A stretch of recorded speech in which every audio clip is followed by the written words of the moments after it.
Bonjour les amis, bienvenue dans ce culte de Dimanche Miracle. Soyez les bienvenus, vous pouvez entrer, vous pouvez tous entrer. La porte est ouverte, je vous attends. Mais n'hésitez pas.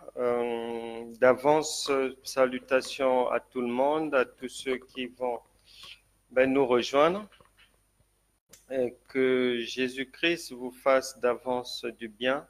Et sachez que lorsque on se retrouve dans nos réunions de prière, ces enseignements enrobés de miracles, il faut y venir avec un seul cœur et être vraiment présent avec nous pour ne pas louper ce que le Saint-Esprit a à dire et à faire.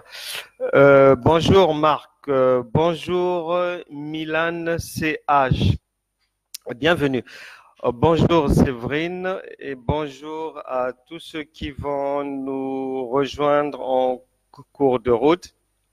Mais je disais donc qu'il y a lieu d'être bien présent lorsque la parole de Dieu elle est dispensée parce que Dieu intervient de toutes sortes de manières et puis à des moments surtout imprévus. Donc, je vous invite vraiment tous à toujours être bien présents en esprit et en vérité, en pensée ici parce que Dieu nous fixe toujours rendez-vous pour nous faire du bien et j'ose croire aujourd'hui encore que vous aurez de très, très, très belles choses. Hier, nous avons vu ensemble, veux-tu être guéri? Donc, c'était la question que le Saint-Esprit posait à tout le monde avant de pouvoir étendre sa main de guérison sur tout un chacun. Et aujourd'hui, il m'a mis à cœur de poursuivre ce qu'on avait commencé hier. Et on va aller plus loin, voir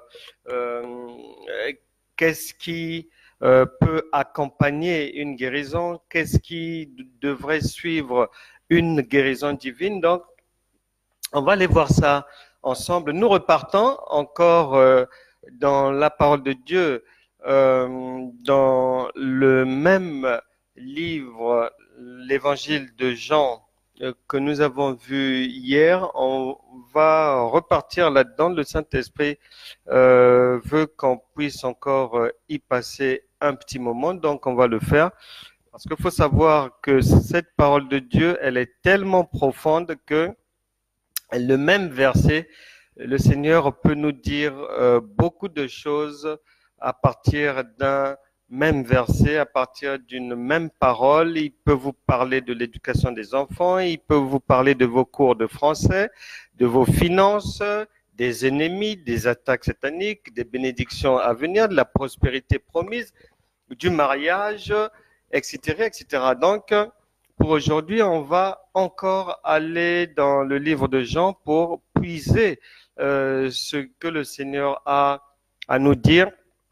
L'objectif pour nous est le même, c'est-à-dire s'enrichir en termes d'enseignement, de profondeur, de compréhension de la parole de Dieu et puis obtenir la guérison et la délivrance. Donc, pour ce faire, à partir de la parole de Dieu que nous allons extirper, pour nous, cette parole écrite qui est esprit et vie doit maintenant devenir palpable, doit maintenant devenir vivante, doit se faire chair pour nous, doit se faire réalité pour nous, parce que la parole de Dieu repose sur des évidences, pas sur la théorie, pas sur le blablabla, mais sur des évidences. C'est pour ça qu'il est dit que le royaume de Dieu ne consiste pas en paroles, mais en puissance.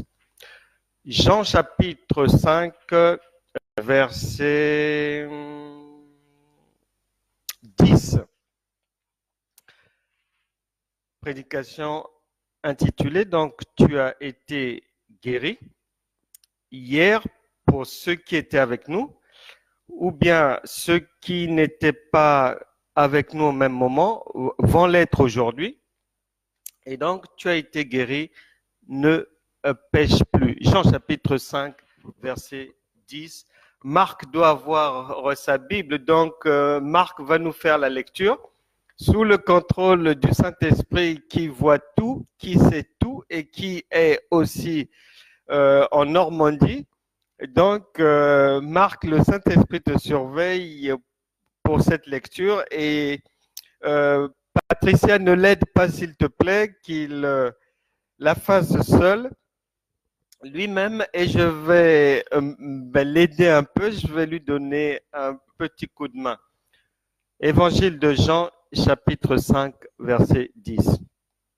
C'était un jour de sabbat. Les Juifs dirent donc à celui qui avait été guéri, c'est le sabbat, il ne t'est pas permis d'emporter ton lit. Tiens, tiens.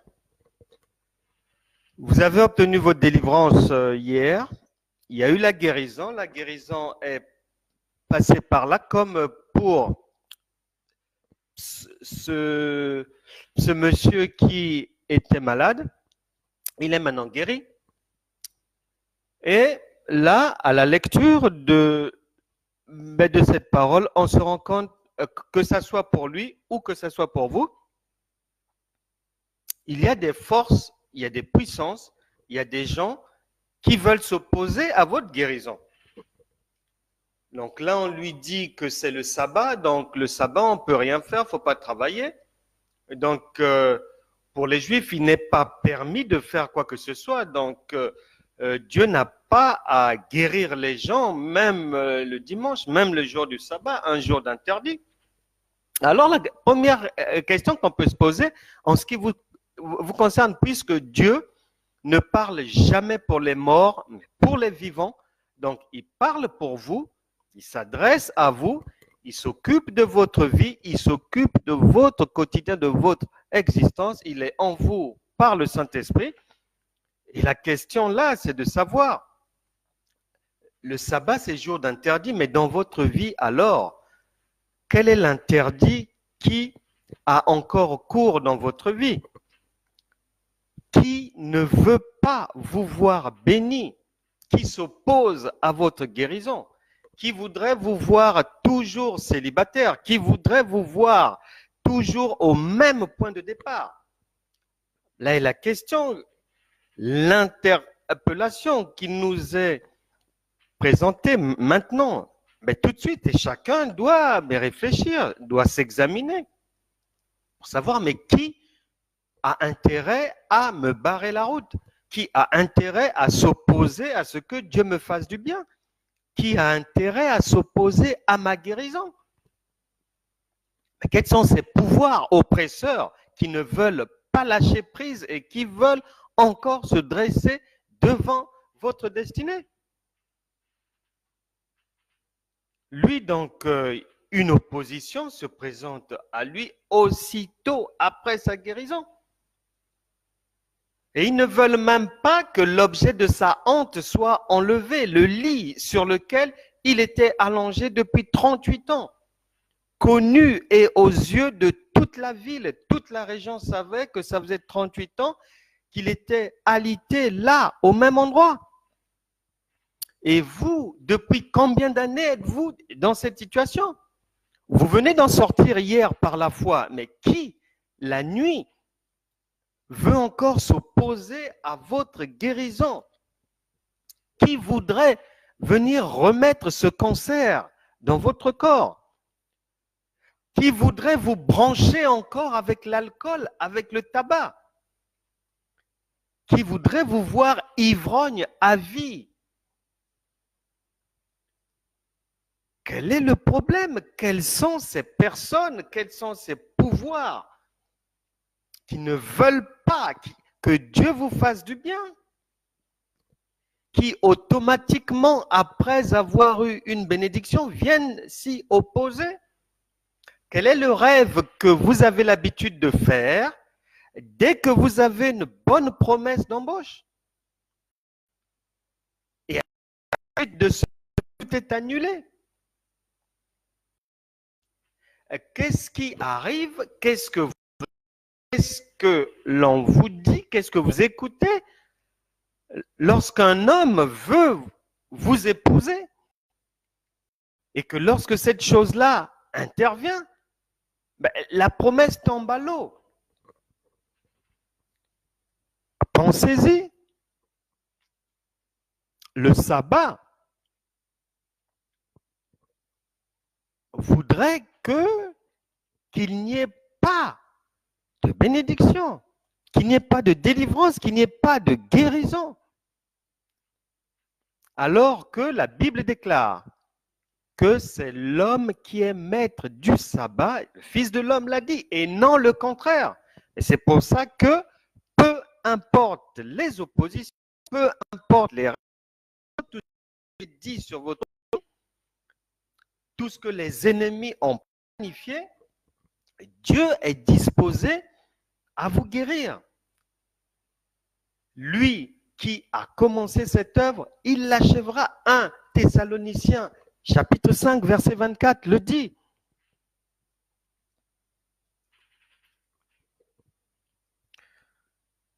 C'est donc le sabbat, il ne t'est pas permis d'emporter ton lit. Donc vous faites face à une opposition. Après avoir reçu une bénédiction, qui peut être financière. Est-ce que lorsque une porte financière s'ouvre, toutes les factures qui étaient en attente arrivent dès le lendemain dans votre boîte aux lettres? On doit se poser la question.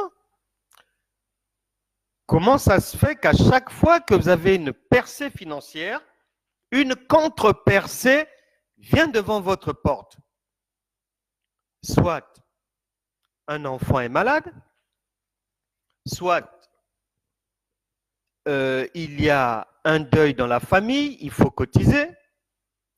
Donc cet argent-là, il faut envoyer ça là-bas.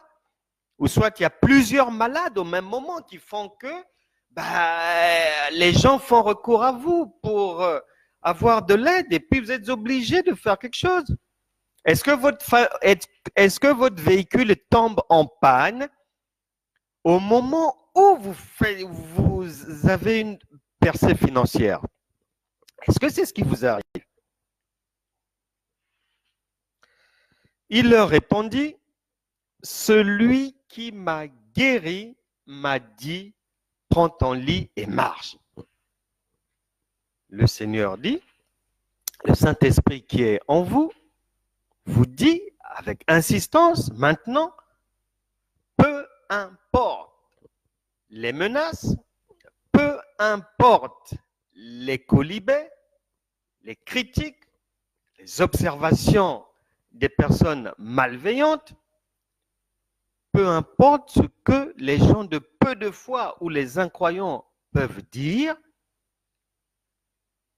restez campés sur la confiance en Dieu. Demeurez dans la vie de la foi. Dieu vous a déjà fait du bien. Même si Satan et ses démons viennent vous dire à l'oreille, oui, mais tu dis que tu es guéri, mais il y a encore la douleur. Ne les écoutez pas. Il faut demander à Satan d'arrêter ses grimaces vis-à-vis de vous, vis-à-vis de votre vie. Et lui rappeler qu'il a été lié depuis plus de 2000 ans et qu'il se comporte comme un lion rugissant, mais il n'est pas un lion. Le vrai lion, c'est celui de la tribu de Juda qui est en vous par le Saint-Esprit. Donc il ne faut pas céder à ce que Satan va venir vous dire, aux pensées des démons, aux idées farfelues, pour venir vous dire que non, mais la douleur est encore là. Mais est-ce que cet homme-là vous aimera vraiment jusqu'au jour du mariage? Est-ce que Dieu vous a vraiment pardonné? Est-ce que Dieu vous écoute vraiment? Est-ce que vous méritez ces bénédictions? Ou bien viennent-ils vous présenter le miroir de vos erreurs? Ne cédez pas à cela. Restez ferme.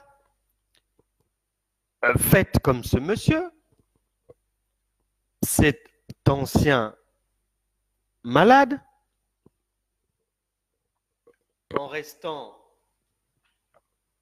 sur la parole de Dieu. Il leur répondit, celui qui m'a guéri m'a dit, prends ton lit et marche. Donc, il faut rappeler à Satan que vous n'êtes pas son enfant, vous n'êtes pas sa fille, vous n'êtes pas son fils. Vous faites partie de ceux qui ont reçu le Seigneur Jésus. La Bible déclare, Jean chapitre 1, que à tous ceux qui l'ont reçu, la parole, donc Christ, donc Jésus, a donné le pouvoir de devenir enfant de Dieu. Et une fois qu'on devient enfant de Dieu, on ne relève plus de Satan. On ne relève plus des démons. On n'a pas de compte à leur rendre. Fais confiance au Seigneur. Ils lui demandèrent, qui est l'homme qui t'a dit, prends ton lit et marche? Vous voyez bien que l'opposition persiste. Donc ceux qui vous en veulent vont essayer autre chose encore, par la ruse. Ils vont essayer de vous décourager. Ils vont essayer de ruser, d'être roublards avec vous, pour vous tirer toujours vers le bas. Et c'est là où les amis soulards, les amis ivrognes, les amis de beuverie vont multiplier leur passage chez vous. Parce que vous avez rompu avec l'alcool. Et comme par hasard, ils vont multiplier leur passage, les appels téléphoniques, les anciennes copines des mauvaises routes vont vous relancer pour essayer de vous tirer vers le bas. Il ne faut pas accepter, il ne faut pas lâcher, il faut rester ferme comme cet ancien malade qui ne fait que leur répéter la même chose. Que celui qui m'a guéri m'a dit, prends ton lit et marche. Donc vous n'avez pas à vous occuper de ce qui est dit à gauche ou à droite. Vous devez avancer. Vous avez été guéri, vous êtes déjà béni, vous faites partie des gens de la maison de Dieu, vous avez le Saint-Esprit en vous, vous avez la foi, vous avez la parole de Dieu, les grâces divines vous accompagnent, la faveur divine est sur votre vie. Donc, vous n'avez pas à faiblir, vous n'avez pas à vous décourager. Dieu est là. Peu importe les frayeurs, peu importe les attaques, peu importe les tentatives, les tentations, restez ferme. Dieu est avec vous. Verset 13, mais celui qui avait été guéri ne savait pas qui c'était, car Jésus avait disparu de la foule qui était en ce lieu. À la différence de votre cas, lui ne savait pas que c'était Dieu qui l'avait guéri. Parce que Dieu ne s'était pas présenté à lui sous un aspect vraiment étincelant, extraordinaire, descendant des cieux, non. Il était homme comme lui, c'est pour cela qu'il ne l'a pas reconnu. Mais vous n'êtes pas dans ce cas de figure puisque Dieu est en vous par le Saint-Esprit. Vous savez qu'il est en vous. Donc sachez que celui qui vous délivre, celui qui vous fait du bien, celui qui vous a dit hier que vous êtes guéri, c'est le Saint-Esprit, c'est Dieu. ce n'est pas un homme. Et ce malade n'avait pas le Saint, il avait deux problèmes. Il n'a pas reconnu physiquement Dieu et puis il n'avait pas le Saint-Esprit. Or, vous l'avez. Vous avez la parole de Dieu qui est Dieu lui-même. Vous avez le Saint-Esprit. Vous avez les dons spirituels. Vous avez tout ce qu'il vous faut pour résister au diable, pour ne pas tomber dans les pièges de l'ennemi, pour avancer dans la vie, pour garder votre guérison intacte. Verset 14. Depuis, Jésus le trouva dans le temple et lui dit, voici, avant qu'on puisse continuer, voilà de bonnes choses. Il ignore que c'est Dieu qui l'a visité. Il est guéri. Sa honte est enlevée. Le premier réflexe qu'il a, il a eu deux bons réflexes. Premier réflexe, Satan et ses démons, immédiatement après sa guérison, sont venus vers lui pour lui proposer autre chose, pour tenter de le remettre dans son ancienne condition. Et c'est comme ça qu'il fait aussi avec vous au quotidien.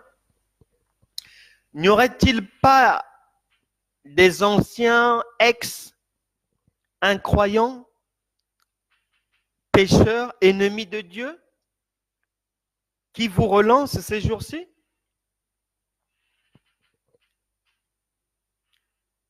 N'avez-vous pas des propositions comme par hasard qui arrivent seulement au moment où vous avez pris la décision de marcher fidèlement avec Dieu et des propositions qui ne relèvent pas du royaume de Dieu qui vous sont faites maintenant? Et vous êtes maintenant devant deux choix. Soit céder, ou soit ne pas céder et rester ferme et poursuivre sa marche avec Dieu. La Bible déclare que ton oui soit oui et que ton non soit non. Tout ce que vous allez rajouter derrière, peu importe les arguments, peu importe les prétextes, peu importe ce qui va venir s'ajouter là, la Bible dit, tout ça là, c'est du diable. Donc il faut apprendre à rester ferme. Comme cet ancien malade. Même si les symptômes sont encore là et n'ont pas encore complètement disparu, ne cédez pas, vous êtes guéri, vous êtes déjà guéri. Ne vous faites pas avoir. Le deuxième réflexe, le deuxième bon réflexe qu'il a eu, et j'espère que vous aurez aussi, c'est le but de notre réunion, c'est que lui s'est immédiatement rendu à l'église, dans le temple, dans la maison du Seigneur. Et c'est ce que vous devez faire. Vous devez rester attaché à Dieu dans la fidélité, l'adorant en esprit et en vérité, que ça soit à la maison ou que ça soit à l'église. Ne vous éloignez pas de Dieu, ne prenez jamais ce risque, car ce monde est dangereux, incertain, imprévisible.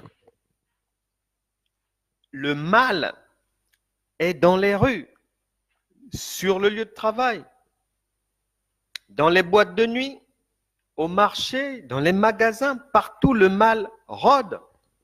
Sur la route aussi, faites attention. Dans les relations, faites attention.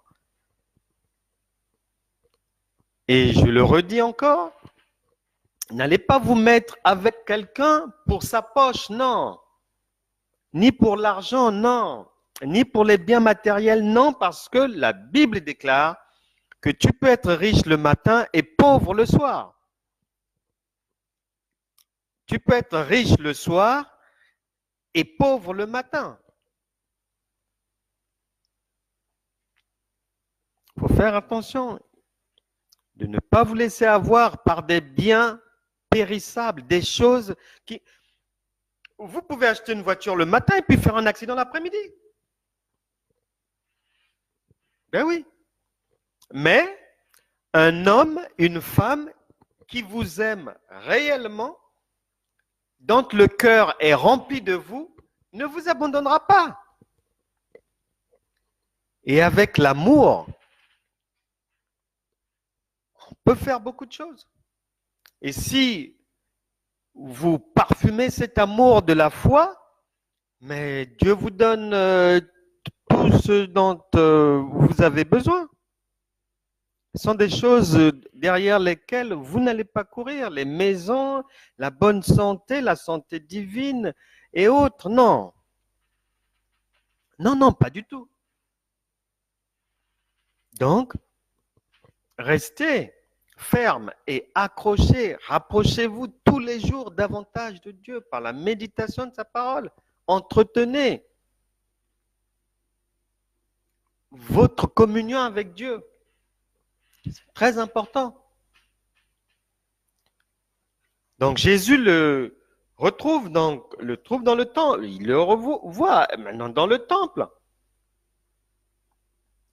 Et lui dit, voici, tu as été guéri. C'est ce que le Saint-Esprit vous dit. Vous avez été guéri hier ou pendant que je prêche. Le Saint-Esprit est en train de vous guérir si hier vous n'étiez pas là ou si hier vous étiez distrait. Mais maintenant, la guérison va passer. Dans votre corps, vous allez la recevoir, vous allez être guéri. Tu as été guéri, ne pêche plus de peur qu'il ne t'arrive quelque chose de pire. Beaucoup de gens, beaucoup de piètres prédicateurs et prédicatrices, beaucoup de croyants et incroyants stupides pensent qu'une fois qu'on a eu le secours de Dieu, tout nous est permis. Non.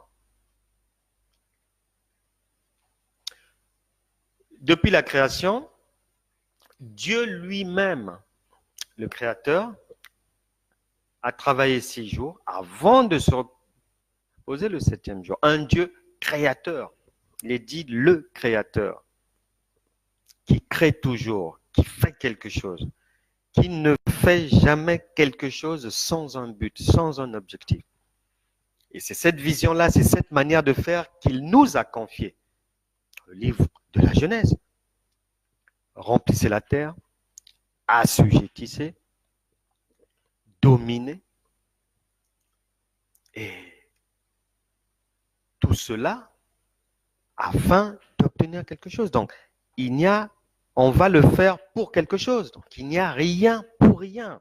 Il y a toujours une contrepartie. Jésus-Christ, que nous prêchons tous les jours, est venu nous libérer. Mais il y a quand même une contrepartie. Et si vous ignoriez là où vous pouviez retrouver la contrepartie dans la parole de Dieu, si vous étiez en train de vous comporter comme une personne insouciante, ayant une bénédiction aujourd'hui, tombant dans un autre péché demain, se relevant après-demain par la grâce divine, retombant dans une tentation un autre jour, non. Après la délivrance divine, après la guérison divine, on ne doit plus retomber dans les mêmes travers.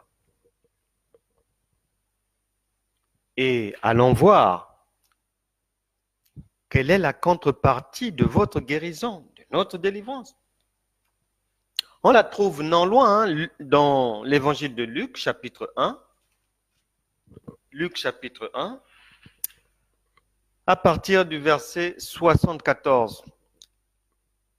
l'Écriture déclare que nous sommes guéris, nous sommes délivrés, afin que Dieu nous permette, après que nous serions délivrés de la main de nos ennemis, de le servir sans crainte, en marchant devant lui dans la sainteté et dans la justice tous les jours de notre vie.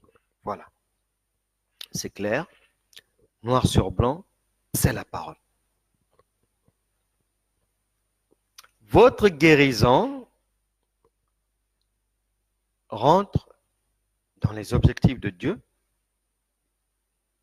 C'est un passage de la main divine qui passe par vous afin de vous permettre d'être délivré de la maladie, d'être délivré de vos oppresseurs, d'être délivré du chômage, d'être délivré du divorce, d'être délivré du célibat, d'être délivré de l'esprit d'impudicité, d'être délivré de l'esprit de pauvreté, l'esprit de misère, l'esprit d'endettement chronique. Le Seigneur vous en délivre aujourd'hui afin que vous puissiez le servir sans crainte, sans cauchemar la nuit, sans insomnie, non, en dormant vraiment paisiblement. C'est pour ça qu'il vous délivre. Dormir paisiblement, le servir sans crainte, vivre dans la sainteté et dans la justice, la droiture, c'est-à-dire la droiture, faire le bien et non le mal. Pas un jour, pas 2 jours, pas 3 jours, tous les jours de votre vie.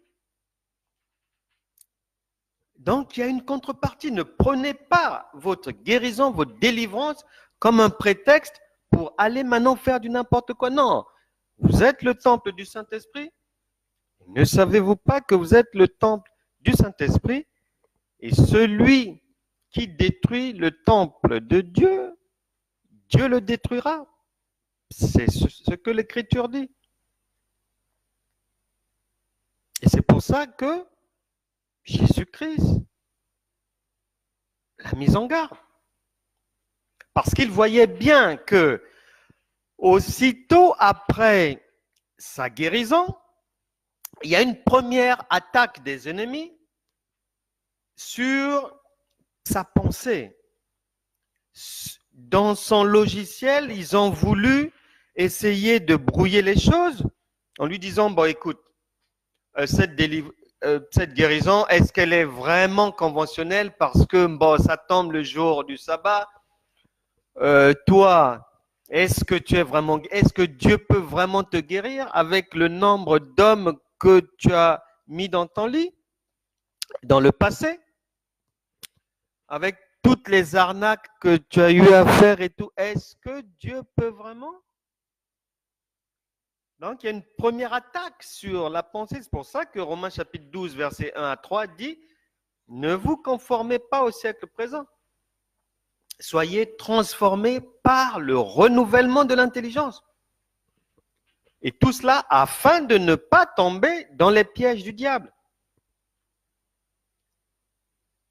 Le Saint-Esprit en vous voit bien que les opposants vont venir de jour comme de nuit pour essayer de vous décourager, pour essayer d'arracher votre paix, pour essayer de vous faire comprendre que n'est-ce pas un hasard cette histoire? Est-ce bien solide? Est-ce que c'est définitif? Mais ne cédez pas. Ne cédez pas. Et une fois que les opposants ont vu que bon, la première ruse n'a pas marché, ils sont revenus à la charge pour lui demander, mais qui? Après l'histoire du sabbat, de l'interdit, après que Satan vous ait rappelé vos péchés, vous n'avez pas cédé, il revient pour maintenant vous attaquer sur votre Dieu. Est-ce qu'il vous propose un autre évangile? Est-ce qu'il vous propose de changer d'église pour aller dans l'église d'un faux prophète, d'un faux apôtre, d'un pasteur impudique? Là, ils viennent l'attaquer. Maintenant, ils changent de tactique, de stratégie pour essayer de le décourager, pour essayer de le faire tomber. Et la deuxième fois, il résiste encore. Il résiste encore. Et à ce moment-là, Jésus, donc le Saint-Esprit qui est en vous, sachant que les ennemis vont rôder autour de vous, vont chercher par diverses manières à vous décourager, soit en attaquant un enfant de maladie, soit en faisant en sorte que vous sortez de chez vous et quelqu'un a percuté votre véhicule, soit en recevant au même moment plusieurs factures,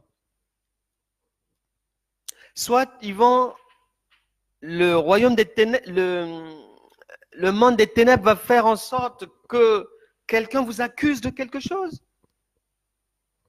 que vous n'avez pas eu à faire. Ils vont tenter, et c'est à ce moment-là que le Saint-Esprit qui est en vous vient vous dire, parce qu'il sait que parmi les ruses que l'ennemi va utiliser pour vous faire trébucher, pour vous décourager, pour vous enlever votre paix, votre délivrance, votre victoire, votre bénédiction, votre progrès, votre avancée, certainement qu'il utilisera une ruse consistant à essayer de vous faire tomber là où vous êtes vulnérable, sur quelque chose que vous aviez l'habitude de faire, la masturbation par exemple. Il va essayer de venir vous avoir si vous aviez l'amour de l'argent. Par exemple, ils pourront passer par quelqu'un qui va vous proposer de l'argent. Mais ça sera une ruse du diable. Il faudra y faire attention. Donc, ils vont toujours, maintenant, lorsqu'ils vont revenir à la charge, c'est en passant par votre point faible. Et là, c'est de votre responsabilité de vous examiner pour fermer la porte à votre point faible, pour faire des efforts, faire appel au Saint-Esprit pour que vous ne puissiez pas tomber, pour que vous ne puissiez pas céder. Car il est écrit, Romains chapitre 6, verset 23, le salaire du péché, c'est la mort. Et Dieu vous prévient, le Saint-Esprit vous prévient, de la même manière que Jésus a prévenu ce malade, cet ancien malade, en disant, tu as été guéri. Vous avez été délivré de quelque chose. Vous avez été délivré du manque. Vous avez été délivré de l'oppression satanique, des maris de nuit, des femmes de nuit. Vous avez été délivré des kystes, des fibromes et autres. Mais ce n'est pas pour aller donner encore votre corps quelque part.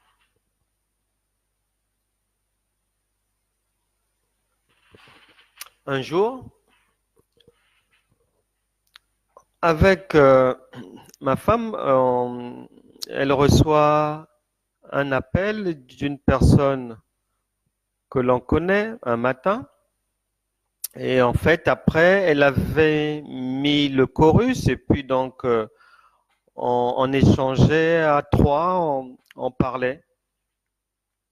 Et comme ça, la personne qui était au bout du fil va nous raconter une histoire fraîche, à ce moment-là qui était survenu dans leur assemblée. Triste histoire.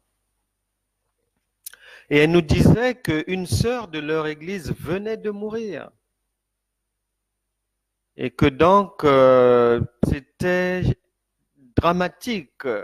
L'assemblée était touchée, choquée. Pourquoi? Parce que cette sœur était tombée malade d'un cancer des os. Jésus-Christ est venu à son secours par les prières des saints. Elle a reçu la guérison du cancer des os, délivrée de la maladie. Elle s'est retrouvée quelque temps après en pleine forme, pleine possession de ses moyens. La vie avait repris, les activités étaient reparties de plus belle. Une dame requinquée. Malheureusement,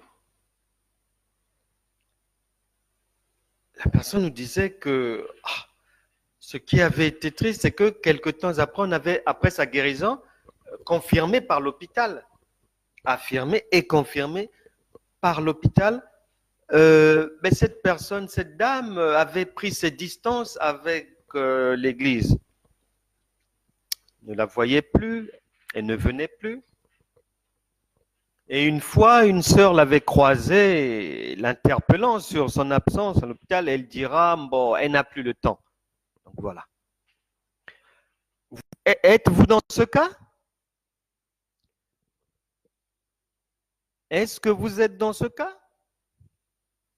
Après avoir reçu une bénédiction, une délivrance de Dieu, vous n'avez plus le temps aux choses de Dieu?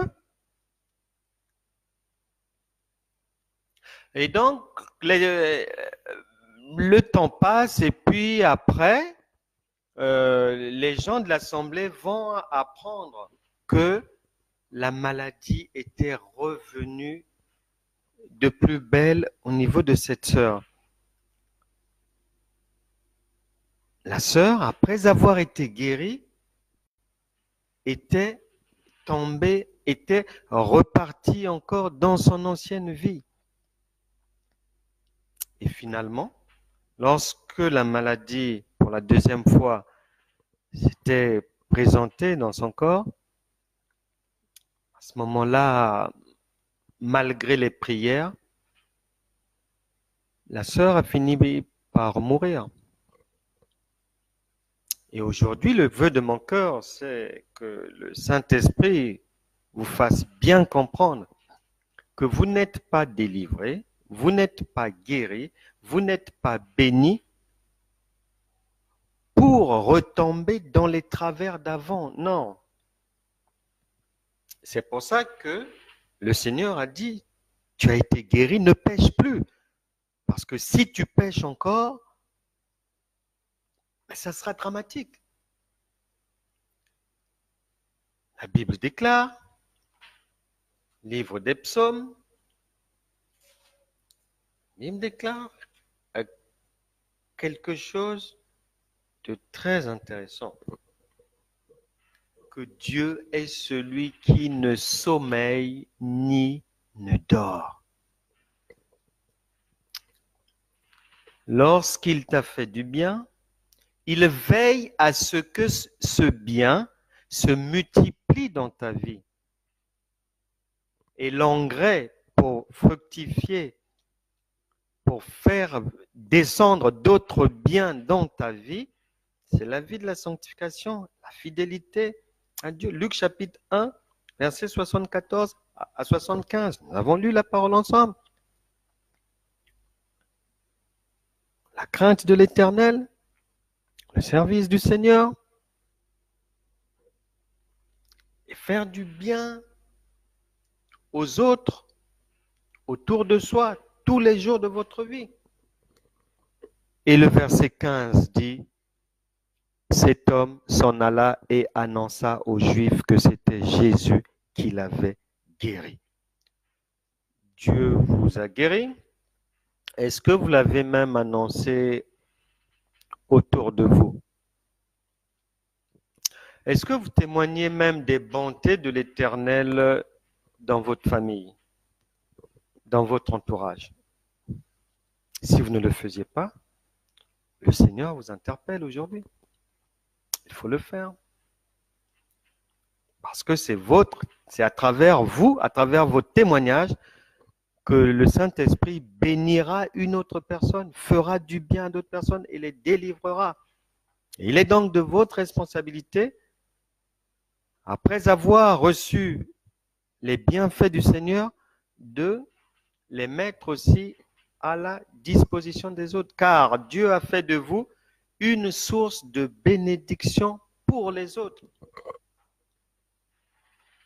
Et le vœu de mon cœur est que vous puissiez bénéficier des meilleurs produits du ciel, de la première et de l'arrière-saison. En faisant quoi? Je vais vous le dire pour terminer.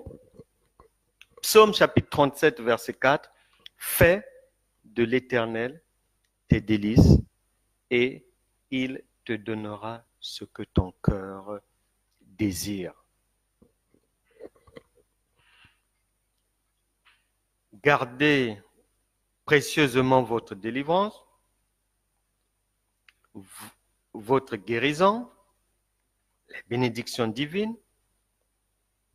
Je crois que le Saint-Esprit qui est en vous va continuer à vous interpeller, à vous faire du bien, à vous exhorter, à vous enseigner et à vous permettre de faire croître en vous le fruit de l'Esprit afin de ne pas tomber dans la tentation et dans les erreurs du passé.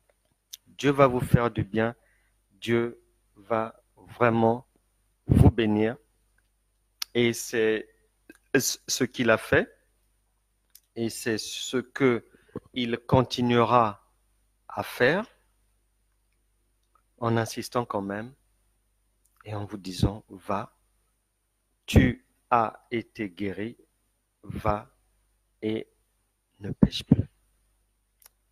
Amen. Nous sommes arrivés à la fin de notre réunion d'aujourd'hui. J'espère que tout le monde va bien. Salutations particulières à Gisèle Lumba, qui doit voyager avec son fils. Donc, vous êtes dans les prières pour que votre voyage puisse bien se passer et que la terre, le pays où vous allez vivre désormais, vous soit favorable. Salutations et prières vraiment pour Damaris Campanella Mangin. Salutations au prédicateur Olivier Mangin. Salutations à Matisia Campanella, à Daniel Campanella et à Joseph Socio. Que la paix et la grâce de Dieu soient avec vous. On se retrouve demain. Je vous rappelle que la semaine, nos réunions débutent à 13 heures, heure de Paris, et le dimanche, c'est 15 heures, heure de Paris. On se retrouve demain, donc à 13 heures. Mais d'ici là, portez-vous bien, que Dieu vous garde, et à demain à 13 heures. Au revoir.